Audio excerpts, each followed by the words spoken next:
एक बात और बताना चाहता हूं यहां। खेल भगवान के अंदर तो अपूर्व सौंदर्य है। अपूर्व का मतलब जिसके बराबर कोई दूसरा सुंदर तीनों लोकों में है ही नहीं। किंतु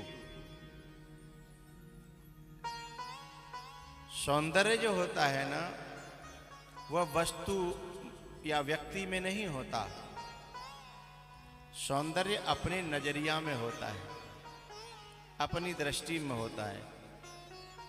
हमारे दिमाग में संसार में रहते रहते ये भरा जाता है कि ये वस्तु बड़ी सुंदर है, ये वस्तु बड़ी सुंदर है।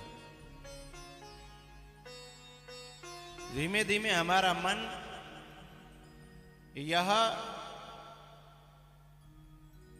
मन में ये फीड हो जाता है कि यह वस्तु सुंदर है, यह वस्तु सुंदर है। और सुअर के मन में कुछ और बढ़ गया कि ये वस्तु सुंदर है? भैंस के मन में, ऊंट के मन में, गधा के मन में अलग अलग सौंदर्य की परिभाषा है ना। आदमी के मन में, और आदमियों में भी फिर कई क्वालिटी हैं। जो भक्त के मन में है सौंदर्य की परिभाषा, वो कुछ और है। राक्षसों के मन में कुछ और है।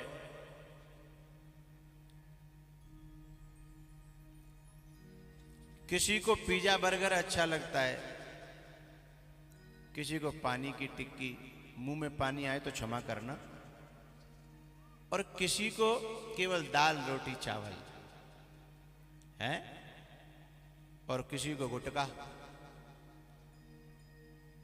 तो अलग अलग स्वाद की परिभाषाएं हमारे दिमाग में फीड हो गई हैं।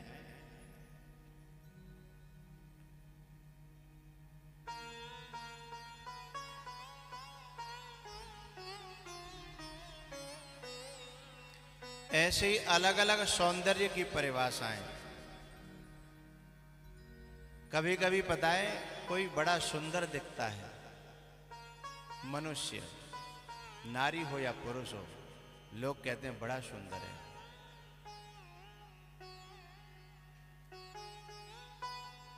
एक राजा का लड़का था, भ्रमण करने के लिए गया, और भ्रमण करने के समय उसने देखा कि उस जंगल में एक बहुत सुंदर नारी, युवती है, अनमैरिड है, लेकिन उसके माथे पर तिलक लगा है, भगवान की भक्त है। उस राजा के लड़के ने कहा, जाकर के मुलाकात की और बड़ा प्रभावित हुआ, और घर जाकर के उसने ये जिद की कि मुझे शादी करनी है तो फलानी फलानी जगह की वो लड़की से।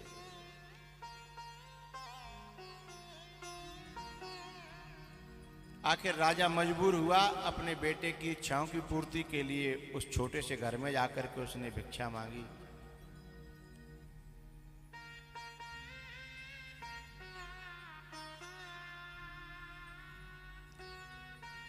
उस लड़की ने उसके माँ बाप से कहा कि आप तो बहुत बड़े घराने के हो, किसी बड़े घराने से अपना संबंध करना।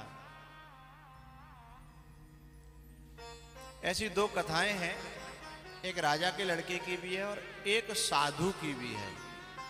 मैं आपको साधु की कथा कहता हूं, इससे आपको और अच्छी तरह समझ में आ जाएगी। एक साधु था, नई उम्र का सन्यासी, और वो भिक्षा करने के लिए गया, और एक बच्ची भिक्षा देने के लिए आई, और वो इतनी सुंदर कि वो साधु का मन जो है विरक्ति से गृहस्थी की तरफ हो गया, और उसने कहा कि मुझे अब गृहस्थी बसानी है।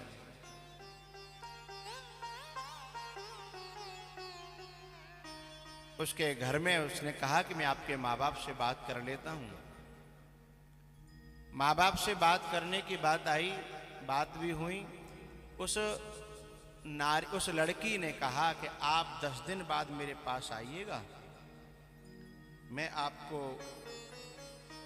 आपकी बात को मंथन करूंगी, विचार करूंगी। 8-10 दिन बाद जब वो सन्यासी आया तो उसकी मम्मी ने कहा कि मेरी बेटी के रूम में आप चले जाइए, वो आपका इंतजार कर रही है, मुलाकात करिए, आगे की प्लानिंग करिए। बोले ठीक है। अब वो जैसे उस कमरे का दरवाजा खोलता है तो इतनी भयंकर बदबू आती है कि वो एकदम किवाड़ बंद कर देता है। उस लड़की की मां ने कहा, अरे बेटा कैसे वापस हो रहे हो, मेरी बेटी इसी में है। अरे बोले इसमें तो बहुत गंदी बदबू आ रही है। पर वो तो इसी से 10 दिन से तुम्हारे वियोग में इसी में रह रही है।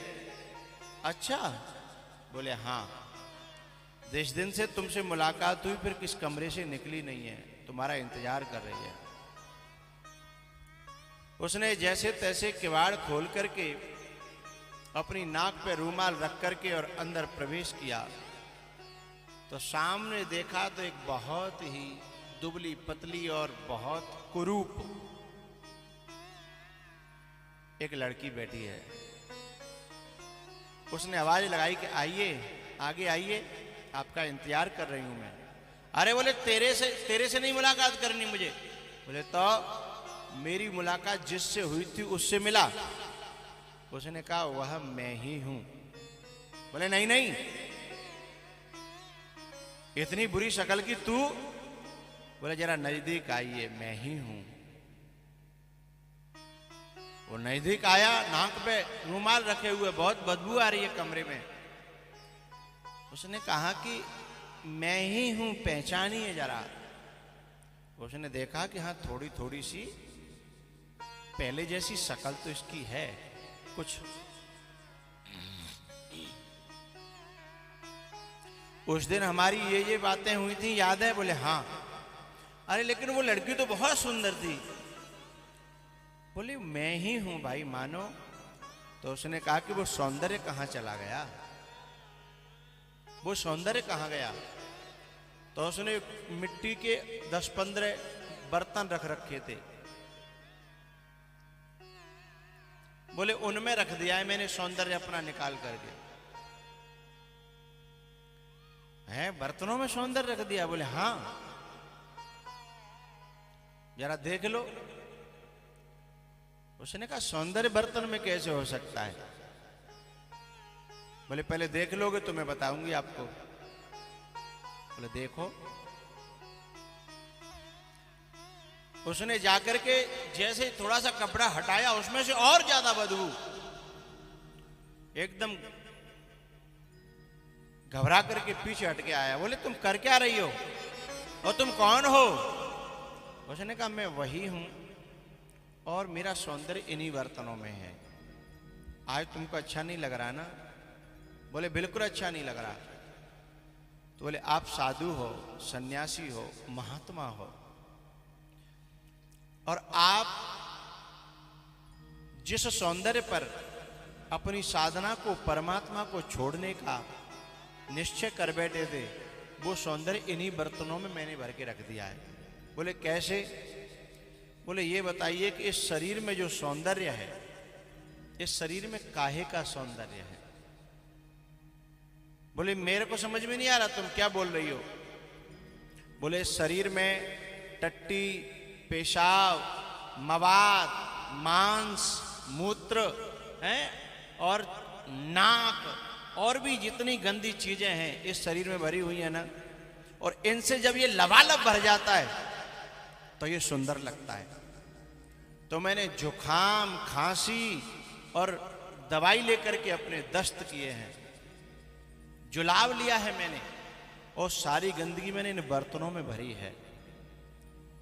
आप जिसके ऊपर लट्टू हो रहे थे ना फूल करके, जिस पर फिदा हो रहे थे, वह सब इन्हीं में है, और ये मैंने निकाल दिया, अब मैं ऐसी हूं, और मैं 10 दिन से नहाई नहीं हूं, जरा मुझे छुओगे? उस सन्यासी ने हाथ जोड़े और उसको प्रणाम किया कि तुमने मेरी आंखें खोल दी। किसी भी वस्तु को देखने का नजरिया, हमारा यदि आकर्षण कहीं हो रहा है तो हम उसके असली रूप को तो देखें।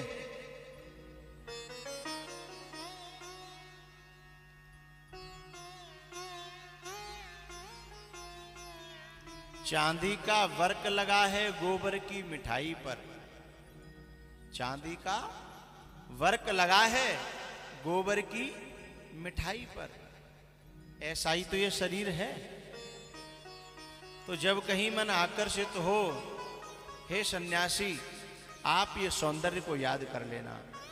और सन्यासी ने कहा याद करने की जरूरत ही नहीं, अब ये दिमाग से निकलेगा ही नहीं है, याद करने की जरूरत ही नहीं है। अब तुमसे ज्यादा सुंदर दिखने वाला मुझे आज तक कोई मिला नहीं और मिलेगा भी नहीं, लेकिन तुम्हारा 10 दिन में तुमने सौंदर्य जो निकाल के रखा है उसे देखने के बाद अब लगता है ये शरीर को 10 दिन भी यदि धोया न जाए तो इसमें बदबू के मारे इसके पास कोई रुक नहीं सकता। और हम लोग अपने साधना को बर्बाद करते हैं, अपने जीवन को बर्बाद करते हैं। अपने इस मनुष्य शरीर को जो परमात्मा को पाने के लिए मिला उसे हम बर्बाद कर देते हैं।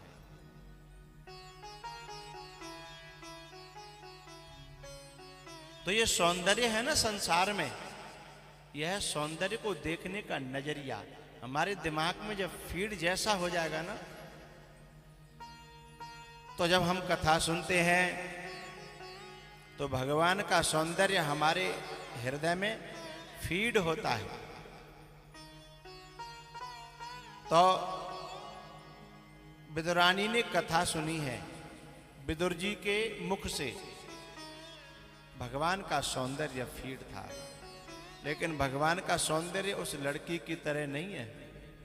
भगवान का सौंदर्य तो सचमुच सौंदर्य